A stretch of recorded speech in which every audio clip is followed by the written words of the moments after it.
संचयन बुक का पाठ 2।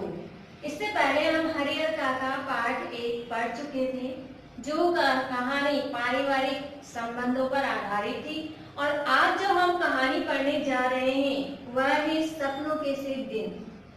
सपनों के से दिन। और इसके लेखक हैं गुरुदयाल सिंह, जो हमें अपने बचपन का दृश्य दिखाने के लिए जा रहे हैं। गुरुदयाल सिंह हमें अपने बचपन से रूबरू कराते हैं और अपनी कहानी के माध्यम से हमें अपने बचपन के दिनों की याद दिलाते हैं। गुरुदयाल सिंह द्वारा यह रचित सपनों के से दिन जो आत्मकथा है वह बचपन के दृश्य को अंकित करती है। बचपन से हमारा जो नाता है उस नाते को संबोधित करती है। तो यह कहानी आपकी पाठ्य पुस्तक में दी गई है, लेकिन हम बिल्कुल संक्षिप्त में कुछ बिंदुओं के आधार पर इसका अध्ययन करेंगे। तो हमारा जो पहला बिंदु है वह है फटेयाल खेलना और पीटना। ये सारी बातें हम बचपन में अपने आप स्वयं भी करते हैं। हम अपने आप को देखते नहीं हैं कि हम कैसे लग रहे हैं, हमारे वस्त्र फट रहे हैं या नहीं फट रहे हैं, हम किस तरह से दिख रहे हैं, अच्छे दिख रहे हैं या बुरे दिख रहे हैं। बचपन में इस बात का हम बिल्कुल भी सोच विचार नहीं करते हैं और जैसे होते हैं उसी हाल में हम खेलना चाहते हैं। बचपन में लेखक और उनके साथी एक जैसे थे, गरीब, फटेहाल, लापरवाह और खेलने के शौकीन। दिन भर बस उन्हें खेलने में अच्छा लगता था। वे रोज लकड़ियों के ढेर से फिसलते हुए कितनी ही चोटें खाते थे और जब वह चोट खाते हुए मिट्टी से भरे हुए घाव को लेकर अपने घर पहुंचते थे तो जो माँ बहनें हैं वो उन पर दया नहीं करती थी, तरस नहीं खाती थी उस समय, बल्कि उनकी पिटाई किया करती थी। जबकि आज वर्तमान में हम देख रहे हैं कि हमारे बच्चे यदि गिरकर आते हैं, जरा भी खरोंच भी आ जाती तो हमें बहुत दर्द होता है और हम उसे बड़े सहलाकर मलहम पट्टी उस पर करते हैं। लेकिन पुराने समय में ऐसा नहीं था। बच्चों को चोट आती थी तो उल्टा डांट ही पड़ती थी।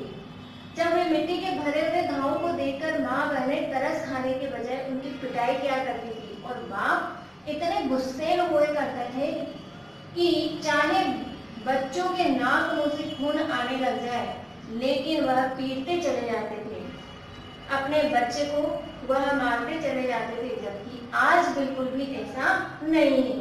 फिर भी बच्चे जो है अगले दिन खेलने के लिए पहुंच जाया करते थे। उन्हें ना अपने पिताजी के मार का डर लगता था, ना ही माँ बहन की डांट का डर लगता था। वे किसी न किसी तरह मार खाकर भी, चोट खाकर भी वह खेलने के लिए तैयार हो जाते थे। यानी कि बच्चे जो है वह बिल्कुल डरे नहीं थे। बचपन के सभी दोस्तों की आदतें भी मिलती जुलती थी। उनमें से अधिकतर तो स्कूल जाते ही नहीं थे और जो कुछ जाते थे वह अपनी अरुचि के कारण अपना बस्ता यानी बैग तालाब में फेंक आते थे। उन दिनों अधिकतर माँ बाप बच्चों को पढ़ाते नहीं थे। वे सोचते थे कि बड़े होने पर इन्हें सिर्फ बही खाता लिखना सिखवा देंगे, बस यही काफी है। जितना महत्व आज हम अध्ययन को देते हैं उतना पहले नहीं दिया जाता था, उतना सख्ती से पहले अध्ययन नहीं करवाया जाता था। आज जितना पढ़ाई को महत्व देकर के हर बच्चा, छोटे से छोटा बच्चा वही स्कूल जाता है, पढ़ता है, अपना बैग तैयार करता है। लेकिन प्राचीन समय में यानी पुराने समय में पढ़ाई को इतना महत्व नहीं दिया जाता था। माँ बाप की सोच से बही खाते तक लगी हुई थी कि बस जैसे तैसे बच्चा थोड़ा बड़ा हो जाएगा, उसको बही खाता लिखवाना सिखा देंगे, बस यही काम खत्म हो गया। लेखक के अधिकतर साथी राजस्थान या हरियाणा से आकर मंडी में व्यापार करने लगे थे। पता ही न चला कि खेलने के 4 दिन कैसे बीत गए। वे सभी बच्चे पढ़ाई को तो कैद समझते थे, पढ़ना उनके लिए वजन लगता था। आप लोगों को भी लगता है ना, कई बच्चे ऐसे हैं कि पढ़ने से जी चुराते हैं। जो पढ़ना नहीं चाहते उन्हें पढ़ाई क्या लगती है, बोझ लगती है।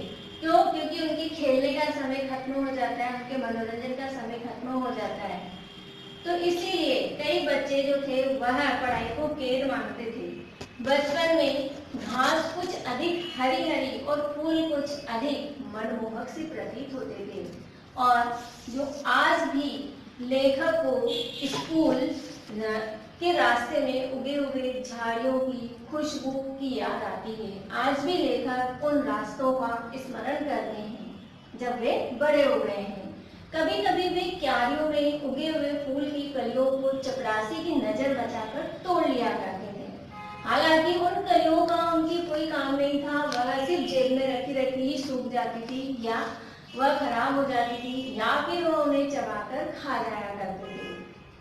अब हम जो देखते हैं कि यह तो था उनके स्कूल का जाने और आने का समय, कि वे किस तरह से जाना चाहते थे और स्कूल से जी चुराते थे।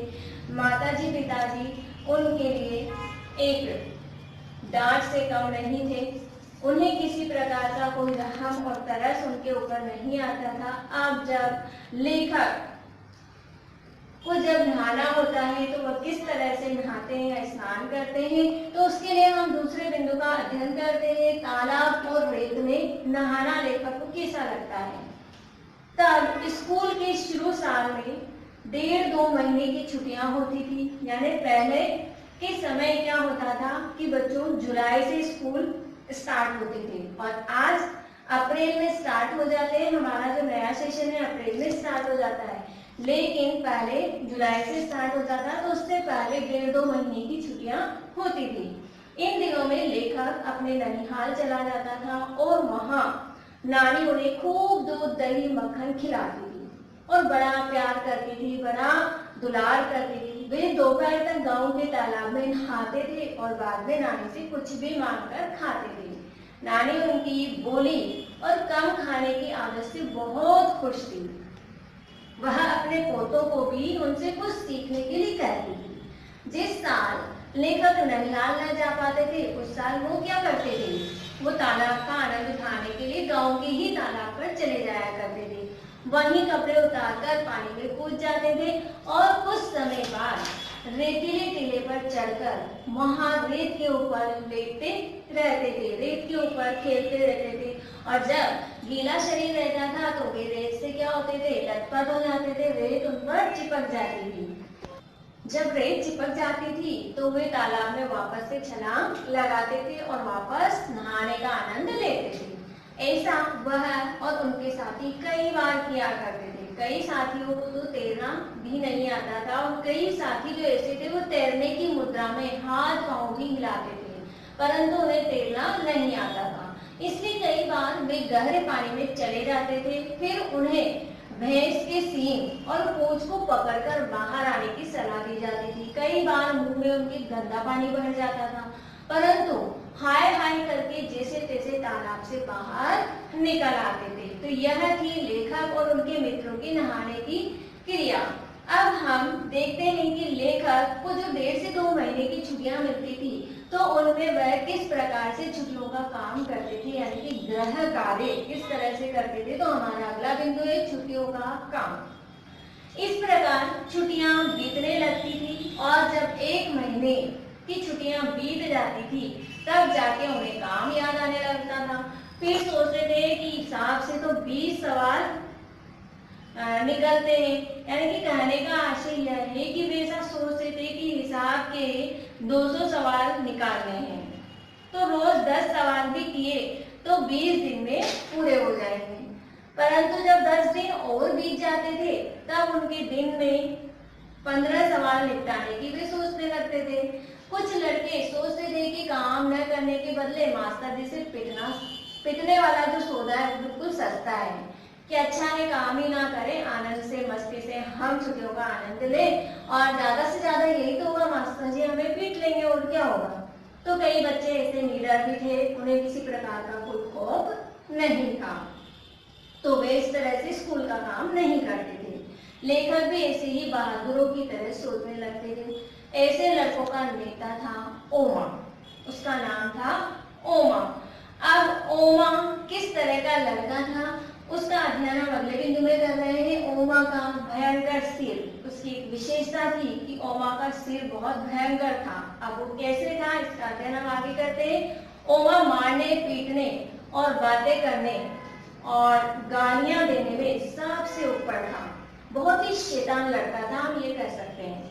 उसका सिर हांडी जैसा बड़ा था। वह लड़ाई में सिर से वार करता था। वह केवल 4 फुट का ठीकना सा लड़का था। आंखें बिल्ली जैसी और चेहरा बदड़िया जैसा था। उसके सिर की जबरदस्त चोट से उससे दुगनी उम्र वाले या तिगुनी उम्र वाले लड़के भी करहा उठते थे, यानी उससे बड़े लड़के भी उससे डरते थे। लड़कों ने उसके सिर की टक्कर का नाम रेल बम्बा रखा हुआ था। सिर की टक्कर का नाम क्या रखा हुआ था? रेल बम्बा रखा हुआ था। अब ये था उस शैतान लड़के का जो परिचय था थोड़ा सा। अब हम देखते हैं कि उस लड़के के अलावा उन बच्चों को और किससे भय था, तो वह थे पीटी मास्टर का भय, जो उनके स्कूल के पीटी मास्टर थे। लेखक का स्कूल छोटा सा था। सुबह प्रार्थना के समय सभी लड़के कतारों में खड़े रहते थे। अध्यापक भी एक जगह कतार बांधकर उनके पीछे खड़े रहते थे। परंतु पीटी मास्टर जो प्रीतम चंद लड़कों की कतार ठीक कराने का काम करते थे, लड़के उनसे बहुत भयभीत रहते थे, बहुत डरे हुए से रहते थे। सभी लड़के पहले और आखिरी वाले लड़के को देखकर अपनी अपनी कतार को बिल्कुल सीधी बनाते थे तथा बीच का जो अंतर था वह भी बिल्कुल बराबर रखते थे। जरा भी किसी लड़के की कतार तोड़ी और खुजली की तो बस प्रीतम चंद बाज की तरह उसे झपट पड़ते थे। हेड मास्टर मदन मोहन शर्मा स्वभाव से बहुत नरम और हंसमुख थे। वे अंग्रेजी पढ़ाते थे। गुस्से में वे भी अपनी आंखें झपकाने लगते थे तथा लड़कों की गालों पर हाथ की उल्टी उंगलियों से चपत लगाया करते थे और वह चपत उन्हें नमकीन पापड़ी जैसी मजेदार लगती थी।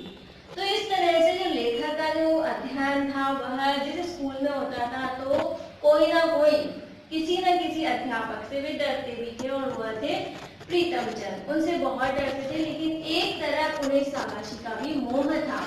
अब किस बात की उन्हें शाबाशी मिलती थी, इसका अध्ययन हम अपने नेक्स्ट वीडियो में करेंगे। तब तक के लिए कीप लर्निंग। धन्यवाद।